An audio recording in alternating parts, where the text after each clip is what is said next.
Salut à tous et à toutes, c'est Pierrick, j'espère que vous allez bien, j'espère que vous êtes toujours aussi en forme car aujourd'hui je vous propose qu'on aille découvrir ce qui est arrivé dans Photoshop CC 2024.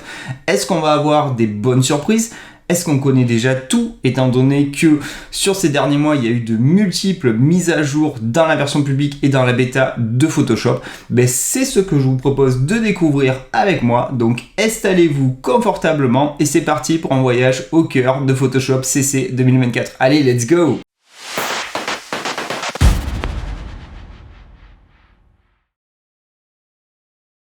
Allez, on commence en douceur avec l'écran d'accueil afin de voir les nouveautés qu'il y a dans cette version. Donc, on a le remplissage génératif, donc l'équivalent de Lean Painting en fait. On a du développement génératif, l'équivalent de l'outpainting, c'est des choses que l'on avait déjà dans la version publique. Donc là, il n'y a pas forcément de nouveautés.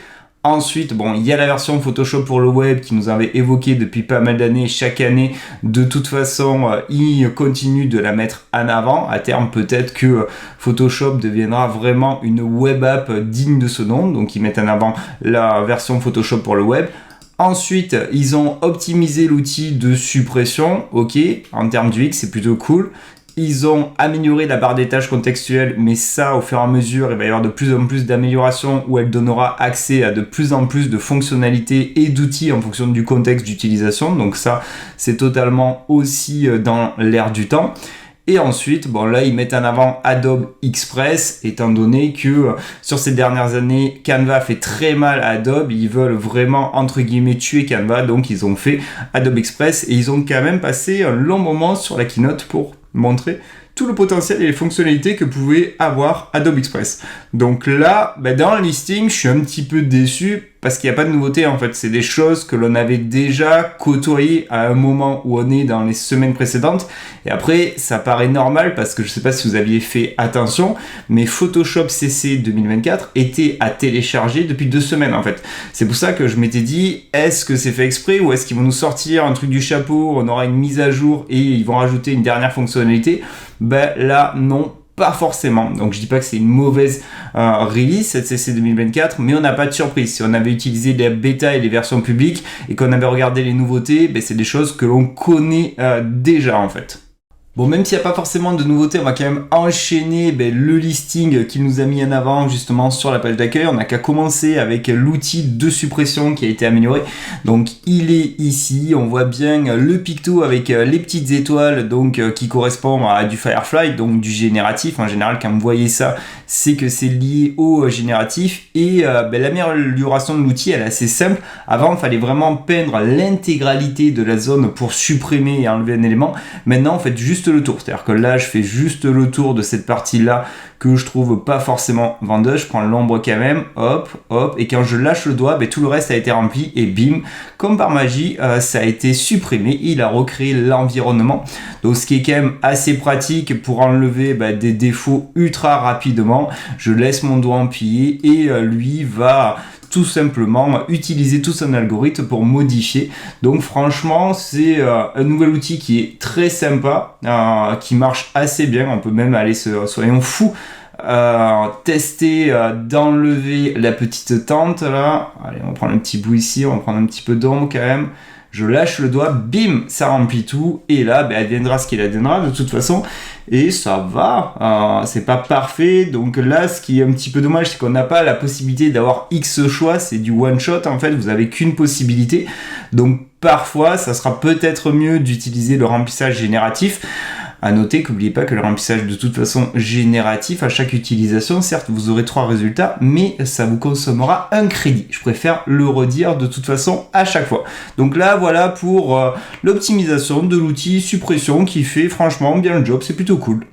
Allez, maintenant on va passer à Lean Painting, c'est-à-dire ajouter, peindre des éléments dans une composition déjà existante. Donc ça peut être rajouter des éléments ou enlever des éléments, de toute façon modifier quelque chose qui est déjà sur votre plan de travail en fait. Donc là j'ai ce paysage là et tout repose sur un système de sélection. Je fais une sélection, j'ai ma barre des tâches contextuelles de toute façon qui va devenir notre meilleur allié, parce qu'on voit quand même qu'on a pas mal de fonctionnalités fonctionnalités qui nous évitent d'aller à droite, à gauche. On a les masques de fusion, tout ce qui est dédié à la sélection, les calques de réglage, c'est plutôt cool. Je suis assez fan de cette barre des tâches contextuelle. Et par exemple, ici, moi, je veux une carcasse d'avion. Alors, vous pouvez prompter en français, il n'y a pas de souci. Alors, moi, en général, je prompte très souvent encore en anglais, étant donné que dans toutes les autres IA concurrentes, c'est en anglais. Je préfère pas reprendre des mauvaises manies et faire du full anglais, mais vous pouvez très bien le faire de toute façon en français. Donc, j'ai la première. Ok, normal. Celle-là est un peu mieux, je préfère. Et celle-là est encore mieux, donc n'hésitez pas à chaque fois à regarder vos 3 devoir faire un choix. Pour le moment, profitez-en parce que les crédits génératifs seront mis en place que à partir du 1er novembre. Donc là, octobre, défoulez-vous, faites-vous plaisir, vous êtes illimité. Mais à partir du 1er novembre, non. Donc là, ça marche plutôt bien. L'avantage, c'est qu'on peut vraiment faire des compositing assez rapidement. Si par exemple, ici, je voudrais des montagnes... Je vais mettre Mountains, hop, je voudrais des montagnes un peu plus hautes et intrigantes. Je clique, là, il y a un problème, ça lui a pas plu. Alors peut-être que j'ai fait une faute de frappe parce que justement, Mountains, non, ça me paraît pas mal, là, j'ai bien écrit. Alors peut-être lors du premier shoot, j'avais mis un caractère spécial, ou peut-être c'était un bug. On verra de toute façon, là, il est en train de calculer. J'ai des montagnes, ok. Ok, pourquoi pas mal. À la limite, on va essayer d'y aller ici aussi. Donc il faudra qu'il refasse la partie de l'avant de l'avion. Ce qui aurait été logique, ça aurait été de commencer d'abord par les montagnes et après par les objets au premier plan. Mais bon, au moins ça fait tester l'algorithme. Je remets la même requête, le même prompt. Comme ça, je verrai s'il est capable de à la fois mettre les montagnes et à la fois de pas me trop tuer le devant de l'avion. Le petit bout qui fait partie de la sélection, c'est son taf. Ça va, mais la montagne ne fait pas rêver, celle-là. Celle-là est un peu mieux, mais l'avion, le devant, j'aime moins. Et là, j'aime beaucoup la montagne, mais j'aime pas la pointe de l'avion. Donc on va rester sur ça. Donc déjà, ce qui est cool, c'est qu'au niveau des calques, comme vous avez dû déjà le voir, parce que ça, c'est pas une nouveauté, on va pas passer des 1000 et des 100 dessus. J'avais fait une vidéo de toute façon dédiée.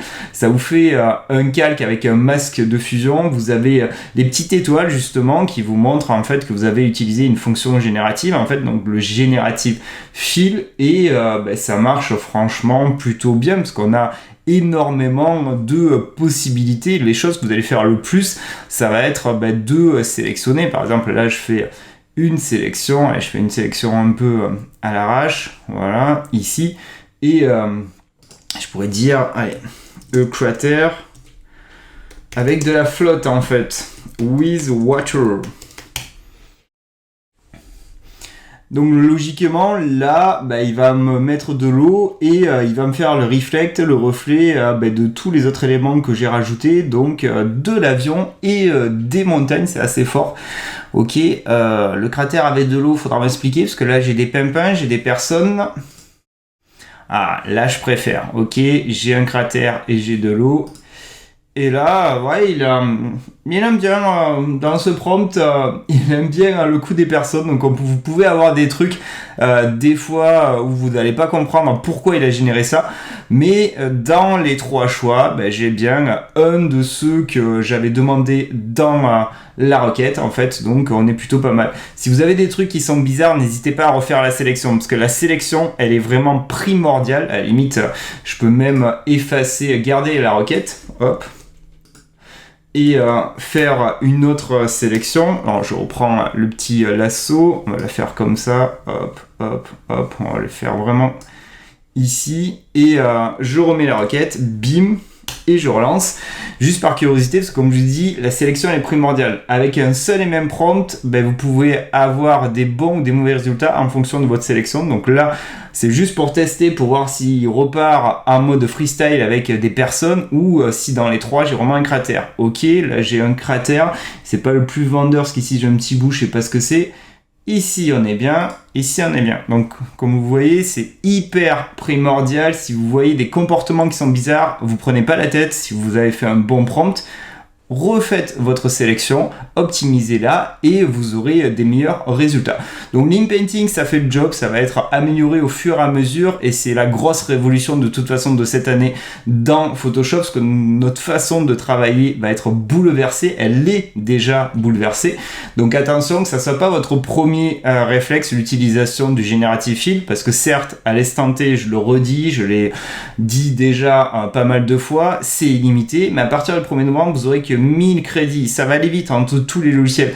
Donc n'oubliez pas quand même, à mes yeux, les fondamentaux de Photoshop, parce que Photoshop est quand même un logiciel ultra puissant, où on peut faire des dingueries sans hier en fait. Donc il faut vraiment l'utiliser à bon escient, l'InPainting. Allez, on va se faire un autre exemple d'InPainting, un exemple concret en fait, si vous voulez faire fondre deux images, car à la main, c'était quelque chose qui pouvait prendre du temps en fonction de la complexité des deux images. Là, vous voyez bien que j'ai au niveau de mes calques deux calques avec deux images très différentes, parce que c'est des images qui ont une en hiver et l'autre potentiellement en été. J'aimerais faire fondre ça pour avoir un bandeau. Ben là, sans les IA, franchement, si vous connaissez Photoshop, c'est pas un truc qui va se faire en 2-2. Il va falloir bien travailler, faire plusieurs calques, enfin, on a du taf quoi. Mais maintenant, étant donné qu'on a le Generative Fill, je fais une pauvre sélection qui est rectangulaire. Je vais ici, j'ai même pas la peine de prompter, parce que de toute façon, le taf de l'IA, c'est d'analyser ce qui est à gauche, ce qui est à droite, et de faire fondre les deux en un seul et même environnement. Et en général, ça marche bien. Après, il y a toujours une part d'aléatoire dans n'importe quelle IA, mais de toute façon, il dégrossit grandement le taf par rapport à tout ce qu'il met en place. Donc là, j'ai le premier, ok, pourquoi pas mal. Le deuxième, j'aime bien ici ce qu'il a mis en place. Et celui-là, plus en mode fondu, où là, c'est moins vendeur en fait. J'aime bien celui-là, comment c'est fait. Donc celui-là, cet exemple-là de InPainting, quand vous avez deux images que vous voulez faire fondre ultra rapidement, vous prenez pas la tête. Là, c'est un cas concret où franchement, c'est judicieux de cramer un crédit parce que ça va vous faire gagner énormément de temps. Allez, dernier exemple avec l'InPainting, n'oubliez pas, vous pouvez totalement partir de zéro. Là, par exemple, j'ai sélectionné toute ma zone et je peux dire Beautiful Jungle et j'appuie sur Entrée. Donc là, je ne verrai plus le singe vu qu'il va recréer par rapport à toute la zone qui est sélectionnée et qui va me faire un paysage de jungle. Donc vous pouvez totalement partir de zéro pour faire des rendus réalistes, des rendus de dessin, n'importe quel type de rendu qui est capable de faire de toute façon Firefly. Donc ça marche plutôt assez bien. J'ai un paysage de jungle, donc n'oubliez pas ça. Et autre chose, petit trick là, c'est pas forcément une fonctionnalité. Admettons que j'ai une photo, elle me plaît et j'aimerais la styliser dans un rendu dessiné ou dans n'importe quel type de rendu que vous souhaitez. Le problème, c'est que justement, si vous sélectionnez tout là et que je veux que cette image là soit dans un style, allez, watercolor par exemple, ou dans n'importe quel style, quand je vais appuyer sur Entrée, là, je ne vais plus avoir l'image d'origine. Je sais même pas ce qu'il va me faire. Il va me faire un truc dédié à la peinture à l'huile, à l'eau plutôt, mais je n'aurai aucune similitude par rapport à l'image originelle. Ce qui peut être perturbant pour certains qui voudraient justement garder la structure de l'image d'en dessous. Il y a quand même une feinte pour faire ça qui marche assez bien. Vous allez passer en mode masque en fait, ici, un raccourci Q qui vous permet de sélectionner, c'est un mode de sélection. Et là, par exemple, si je vais faire édition remplir, bon, je fais le raccourci, mais c'est l'équivalent de édition remplir, j'ai la possibilité de remplir avec ma couleur de premier plan, parce qu'en mode masque, on peint ce qu'on veut sélectionner et on peint en noir. Donc là, je vais pas peindre avec du noir à 100%, je vais peindre avec du noir à 30%. Donc je clique sur OK et tout ce qui est sélectionné, on le voit avec ce feedback visuel qui est rouge. D'ailleurs, le mode masque aussi, quand il est activé, vous avez le calque qui est rouge. Le truc, c'est que là, quand je vais désactiver le mode masque, donc je peux appuyer sur Q ou cliquer sur le picto, as you like, je ne vois pas justement de sélection, je ne vois pas de pointillés au niveau des éléments. Alors ça ne veut pas dire qu'il n'y a pas de sélection, c'est que la sélection, elle est tellement infime, elle n'est pas à 100% qu'on ne la voit pas. Et là, c'est là où c'est avantageux, parce que si je refais le même trick, watercolor, là, étant donné que je n'ai pas fait une sélection à 100%, il va garder de la référence initiale qu'il y a en dessous, et je vais avoir un peu cette image qui est dans un style de peinture à l'eau. Donc ça, c'est pratique, c'est un trick qui franchement pourra vous servir si vous voulez faire des effets stylistiques sur vos différents éléments et compositions que vous mettez en place dans Photoshop. Faites pas une sélection à 100% du coup. Allez, maintenant qu'on a fait un petit tour d'horizon sur l'in-painting, on va quand même regarder l'out-painting, donc rajouter de la matière à n'importe laquelle de vos compositions et dans le sens que vous voulez, à droite, à gauche, en haut, en bas ou dans tous les côtés. Donc ça marche plutôt très très bien, c'est fort utile et pour l'utiliser c'est assez simple. Par exemple là j'aimerais rajouter de la matière un petit peu à droite, à gauche et en bas. Je vais prendre l'outil recadrage, je vais tout simplement rajouter de la matière à droite, à gauche, je vais en rajouter aussi un petit peu en bas au niveau des éléments et là je peux directement cliquer sur générer juste après avoir utilisé l'outil recadrage. J'ai pas la peine de prompter parce que là je demande juste à l'algorithme de rajouter la matière par rapport à l'image existante. Après si vous voulez rajouter des éléments spécifiques, certes vous pouvez prompter, mais vous avez vu c'est bluffant hein. On est quand même en termes de rapidité d'exécution, imaginez faire ça à la mano, vous y serez pendant de longs moments. Donc là c'est quand même ultra rapide et c'est quand même assez qualitatif l'out-painting, donc c'est quand même une bonne fonctionnalité et vous allez pouvoir l'utiliser aussi quand vous en aurez besoin. Essayez de pas tout le temps cramer vos crédits aussi avec l'out-painting, mais là par contre ça s'y prête bien je trouve en général quand on a besoin de passer par cette fonctionnalité là. Bon, petite déception quand même, car je pensais que les filtres paramétriques qui sont déjà dans la bêta depuis quelques temps apparaîtraient dans la version publique, et non. Donc je suis curieux de savoir pourquoi ils n'ont pas encore intégré, parce que ça marche plutôt bien. Donc là je suis pas dans le Photoshop normal, ça faisait pas partie de la liste, c'est juste au cas où qu'il y en ait qui sont passés à côté. Vous avez des nouveaux filtres, des filtres paramétriques en fait, qui ont des effets préétablis, ce qui peut être assez pratique. Par exemple là j'ai une image, si je veux mettre en place un effet de glitch et que je connais pas Photoshop, que je suis une quiche sur Photoshop, je regarde les filtres que j'ai à disposition, je vois qu'il y en a un qui s'appelle glitch, c'est parfait, donc j'ai la possibilité de totalement le modifier à ma guise en fait en fonction des différents réglages. C'est assez simple à mettre en place et donc je suis curieux et je suis un petit peu déçu de que ça soit pas directement intégré dans la version publique, parce que déjà en l'état il marche assez bien. Donc dites-vous que dans les semaines à venir ça va arriver dans la version publique, c'est pour ça que je l'intègre quand même dans cette vidéo. Bon les amis, on arriverait déjà à la fin de cette vidéo, donc pas de grosses nouveautés, pas de gros bangers, pas de grosses surprises, pas de one more thing, étant donné que c'était des fonctionnalités que l'on a déjà côtoyées depuis cet été en fait, qui ne se sont améliorées au fur et à mesure des semaines. Je dis pas que c'est une mauvaise version parce que c'est une révolution, la façon dont on travaille maintenant dans Photoshop n'est plus du tout la même que celle que l'on faisait il y a quelques mois, et ça ne va faire que s'améliorer étant donné qu'ils ont présenté la V2 de Firefly qui est quand même ultra badass sur certaines thématiques. Donc dites-moi dans les commentaires les fonctionnalités que vous appréciez le plus dans cette mouture CC 2024. Dites-moi si vous utilisez beaucoup justement les fonctionnalités dédiées à Firefly comme le Generative Fill, donc l'in-painting, l'out-painting, et si vous avez bien kiffé cette vidéo sur les nouvelles features de Photoshop CC 2024, faites-moi tout péter au niveau des likes. Si vous voulez pas louper toutes les prochaines vidéos, vous savez où cliquer, c'est utile, vous avez la petite cloche, vous cliquez et vous êtes notifié. Et si vous voulez aider au développement de la chaîne, et c'est vous qui ferez que la chaîne vivra ou pas, je vous l'ai déjà dit, abonnez-vous, ça fait super plaisir et ça aide l'algorithme pour booster la chaîne. Allez, d'ici là, prenez bien soin de vous et moi je vous dis à bientôt pour de nouvelles aventures. Allez, salut, ciao, ciao.